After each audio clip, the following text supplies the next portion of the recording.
Bonjour à tous, aujourd'hui on se retrouve pour une nouvelle vidéo sur le programme de première. Cette vidéo elle fait suite à la dernière vidéo sur les probabilités conditionnelles. Aujourd'hui on va s'attaquer aux variables aléatoires. On va commencer le cours par un petit peu d'histoire des maths car c'est intéressant de replacer la découverte dans son contexte, pourquoi ça a été inventé et comment ça a évolué au fil du temps. Donc les probabilités à la base sont appelées les risques et ça se développe au XIIe siècle puis au XVIe siècle, notamment dans les contrats d'assurance commerciale et maritime. Donc voilà, c'est la première utilisation des probabilités, c'est un but commercial. Puis c'est développé à la deuxième moitié du XVIIe siècle par deux mathématiciens français et un mathématicien néerlandais, Blaise Pascal, Pierre de Fermat et Christian Huygens, dans le problème des parties. Le problème des parties, c'est un problème qui est posé lors de correspondance entre Blaise Pascal et Pierre de Fermat. Donc, imaginons deux joueurs qui misent chacun une somme M. Cette somme, elle est misée sur 3 parties, mais au bout de la deuxième partie, les deux joueurs sont interrompus. La question que se posaient les deux mathématiciens entre eux, c'est comment répartir les gains en fonction des deux joueurs. Et donc c'est la première accroche vraiment mathématique des probabilités. Puis c'est développé par Christian Huygens qui était intéressé par cette question mathématique et ça a intéressé d'ailleurs de nombreux mathématiciens les siècles suivants. Donc on appelle ça le problème des parties. Et enfin, il s'est passé des choses entre deux, mais j'ai un petit peu zappé. Mais au XXe siècle, il y a les axiomatiques de Kolmogorov. Donc, les axiomes, c'est des règles de mathématiques. Et donc, pour créer des propriétés et des théorèmes, il faut que ça corresponde aux axiomes fondés pour ensuite créer cette propriété.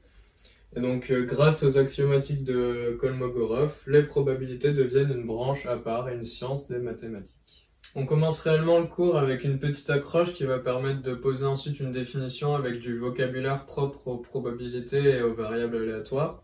Donc on a une expérience aléatoire, on lance un dé à 6 faces, donc un dé équilibré, ça veut dire que toutes 1, 2, 3, 4, 5, 6, ils ont autant de chances d'être sortis. Et on regarde le résultat, l'ensemble oméga, il est égal à 1, 2, 3, 4, 5, 6 et s'appelle univers des possibles, ça veut dire que comme possibilité de résultat, on a uniquement cet univers et rien d'autre.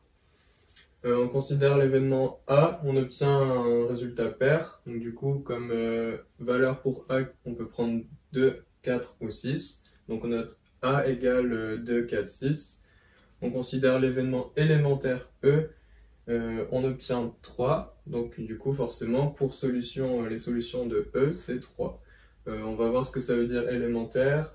Et on va voir d'autres modes de vocabulaire. On a maintenant 4 définitions par rapport au vocabulaire des probabilités. Donc chaque résultat d'une expérience aléatoire s'appelle issue. Donc avec notre exemple d'avant, on avait 1, 2, 3, 4, 5, 6 qui sont chacune des issues possibles. L'univers des possibles est l'ensemble des issues d'une expérience aléatoire. Donc là tout à l'heure notre oméga c'était 1, 2, 3, 4, 5, 6 réunis. Un événement est un sous-ensemble de l'univers des possibles. Donc tout à l'heure, on avait par exemple l'événement A, obtenir un chiffre pair. Et enfin, un événement élémentaire est un événement contenant une seule issue. Donc tout à l'heure, c'était notre événement E. Notre seule issue, c'était 3. Donc ici, on prend un nouvel exemple, mais toujours avec la même expérience que l'exemple d'avant. On considère le jeu suivant. Si le résultat est pair, on gagne 2 €. Si le résultat est 1, donc si on obtient 1 en lançant le dé, on gagne 3 €. Et si on obtient soit 3, soit 5, on perd 4 €. Donc on a défini grâce à ça une variable aléatoire x sur l'univers oméga, donc l'univers 1, 2, 3, 4, 5, 6, qui peut prendre les valeurs 2, 3 ou moins 4, d'après ce qu'on nous dit dans notre jeu. Et donc ici on a à chaque fois pour x qui est égal à 1, x de 1, on a comme valeur 3, donc on gagne 3 € si on tire 1. Pour x de 2, on a 2, vu que c'est pair, donc on obtient 2 €. X de 3, c'est moins 4, d'après ce qui est dit dans notre énoncé. X de 4, c'est 2, car 4 est pair à nouveau. X de 5, c'est moins 4, comme x de 3, car c'est ce qu'on nous dit dans l'énoncé. On perd 4 €. Et enfin, x de 6, 6 est un nombre pair, donc x de 6 est égal à 2. De notre exemple, on en déduit cette définition. Une variable aléatoire est une fonction définie sur oméga, donc notre univers de possibilités, et à valeur dans R, c'est-à-dire que les x, donc les valeurs, si c'était une fonction de la forme x associée à f de x, on aurait les x qui sont compris dans l'intervalle oméga, et f de x qui peut prendre n'importe quelle valeur dans R. On passe maintenant à une autre définition sur la loi de probabilité. Donc soit une variable aléatoire x définie sur l'univers oméga et prenant les valeurs x1, x2 jusqu'à xn. La loi de probabilité de x associée à toutes les valeurs xi, donc par exemple x1, x2 jusqu'à xn, la probabilité que x vale xi. On va illustrer notre définition précédente avec l'exemple, donc toujours le même avec le lancer d.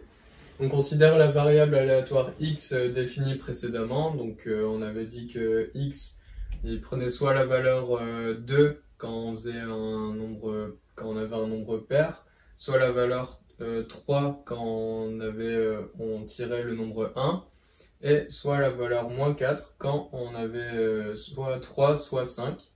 Donc du coup ici on va calculer les probabilités de chaque cas. Donc la probabilité que x prenne la valeur 2, c'est égal à 1 sixième plus 1 sixième plus 1 sixième, puisque là c'est la probabilité de 2, la probabilité de 4 et la probabilité de 6. Donc au final on obtient 1 demi. Pour p de x est égal à 3, on a une seule issue, donc du coup on a la probabilité qui est égale à 1 sixième. Et enfin, p de x est égal à moins 4, on a 1 sixième plus 1 sixième, puisqu'on a la probabilité d'obtenir 3 et la probabilité d'obtenir 5, ce qui fait 1 tiers. J'ai représenté ça sous forme d'un tableau. Donc ici on a les xi, donc les valeurs possibles prises par x, donc moins 4, 2 et 3, et ici les probabilités. On a bien 1 tiers, 1 demi et 1 sixième. On passe maintenant au grand 2 et à la dernière partie de ce cours, ça va être assez rapide. Donc on va passer à l'espérance, la variance et l'écart type des probabilités.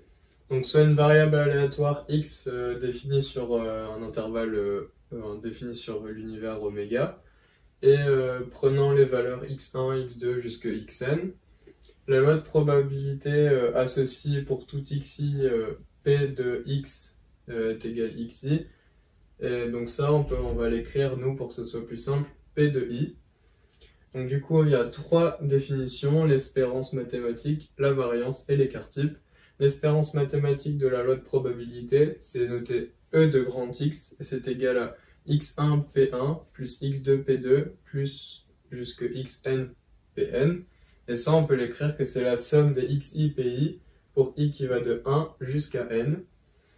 La variance de la loi de probabilité, elle est notée V de grand X, c'est égal à P1 facteur de x1 moins l'espérance, donc E de x au carré, plus P2 facteur de x2 moins E de x au carré, plus donc jusque Pn facteur de xn moins E de x au carré. Donc ça c'est la somme de Pi facteur de xi moins E de x au carré pour i allant de 1 à n. Et enfin l'écart type de la loi de probabilité, c'est sigma de grand X, et c'est égal à la racine carrée de V de X. Donc on a deux remarques sur l'espérance et l'écart type. On va donner des explications à ce que c'est concrètement. Donc on avait vu que l'espérance c'est x1 fois p1 plus x2 fois p2 jusqu'à xn fois pn. Ça on peut aussi l'écrire x1 p1 plus x2 p2 jusqu'à xn pn divisé par 1, divisé par 1 ça revient au même. Sauf qu'on sait que 1, c'est égal à l'addition de toutes les probabilités de notre expérience. Donc on a 1 qui est égal à P1 plus P2 plus P3 jusqu'à Pn, vu qu'on sait que quand on additionne toutes les probabilités, on doit retrouver 1. Et donc du coup, on voit qu'ici, c'est en fait une moyenne. Notre espérance, c'est une moyenne. Et donc ça veut dire que l'espérance est une moyenne espérée au bout d'un très grand nombre d'essais de l'expérience. C'est-à-dire que si on fait la même expérience, imaginons on jette les dés plein de fois, on verra qu'au bout d'un moment, on aura une valeur moyenne de tous nos lancers. Donc cette valeur moyenne, c'est l'espérance. Et l'écart type, c'est une caractéristique de dispersion espérée pour la loi de probabilité de la variable aléatoire. Donc, qu'est-ce que ça veut dire? Ça veut dire que nos valeurs prises au bout d'un très grand nombre de fois l'expérience, elles sont comprises dans l'intervalle l'espérance moins l'écart type et l'espérance plus l'écart type. Imaginons on a une espérance de, je sais pas moi, 2 euros et on trouve un écart type de 1 euro. On aura des valeurs qui seront comprises entre 1 euro et 3 euros au bout d'un certain nombre de lancers. On va faire un exemple ensemble et on aura fini la vidéo. Donc ici on a une loi de probabilité suivante avec les xi qui prennent les valeurs -1, 2, 5 et 7 et les probabilités pi qui valent 21 sur 32, 7 sur 32, 3 sur 32 et 1/32e. On va calculer l'espérance, la variance et l'écart type. Donc pour répondre à la question, on utilise nos formules de propriété. Donc on sait que l'espérance est égale à la somme des xi pi pour i allant de 1 à n. Donc du coup on fait -1 fois 21 32e, plus 2 fois 7 32e, plus 5 fois 3 32e, plus 7 fois 1 32e. Et au final on obtient 15 32e, donc ça c'est notre espérance. C'est environ égal à 0,5. Ça veut dire que au bout d'un très grand nombre de lancers, on peut espérer gagner 0,5 euros, donc 50 centimes. Et donc la variance est égale à la somme de pi fois xi moins l'espérance au carré. Donc du coup on a 21 32e fois -1 moins 35 32e au carré, plus 7 32e, facteur de 2 moins 15 32e au carré, plus 3 32e, facteur de 5 moins 15 32e au carré, plus 1 32e, facteur de 7 moins 15 32e au carré, et on obtient environ 5,19. On peut donc calculer notre écart type, donc c'est égal à la racine carrée de la variance, donc racine carrée de 5,19, et c'est à peu près égal à 2,28. Donc si on remet ça dans le contexte, ça veut dire qu'au bout d'un certain nombre de lancers, on risque d'obtenir 0,5 euros avec un écart type de 2,28 euros. Donc il y a de très fortes chances qu'on obtienne des valeurs négatives et donc au final on perd de l'argent. Donc voilà, c'est ça la finalité de cet exercice. Donc voilà, on arrive à la fin de cette vidéo, j'espère qu'elle va vous plaire, qu'elle va vous aider. C'est un chapitre pas forcément très compliqué, mais qu'il faut tout de même comprendre et savoir appliquer ensuite dans les exercices. Donc voilà, j'espère que cette vidéo vous a plu. N'hésitez pas à partager, dire vos ressentis. À bientôt.